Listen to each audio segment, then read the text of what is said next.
Yes, I'm Pastor Barrett of the Elm Church, the Empowered Living Ministries here in the great city of Charlotte. Let's get right to it today on day 11. We want to talk about how do we coexist as Christians with those who are not Christian.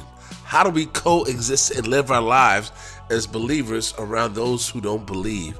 How do we coexist with people who fast as people that fast around people who don't fast? I found out recently, just doing this fast, there's so many people who never even heard of the Daniel fast. So you're doing something amazing by that. Once upon a time, I had a weed garden. No. I actually had a vegetable garden with a whole lot of weeds. In my backyard in Indiana, when I was living there, I decided to turn my backyard into a beautiful garden, miniature farm, really miniature. But in any case, I tilled the soil, went and bought a tiller, tilled the soil, made rows real beautiful, planted my seeds, and I start seeing the spinach and the broccoli and the tomatoes and all this beautiful stuff start to come up. But then right along with it, there were these things called weeds. I didn't put the weeds there, but they came there anyway. So I found myself having to pull the weeds out so that my vegetables could grow. Yes.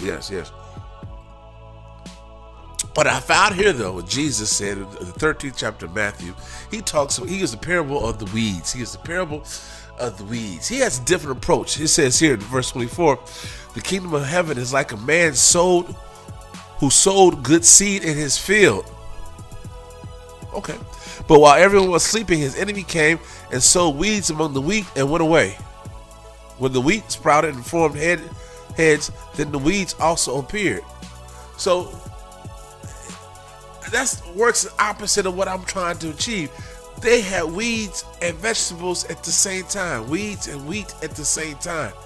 See, God has given a parable about how we coexist together as the good and the bad, the vegetables and the weeds, the those who love God, and we coexist.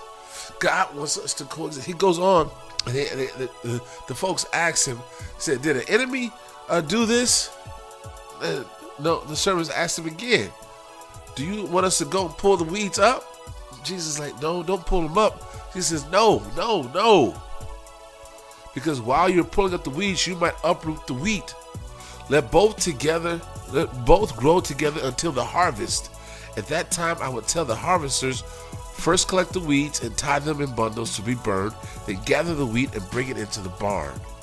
What Jesus is teaching us here is not to worry about trying to divide ourselves from those who are unbelievers.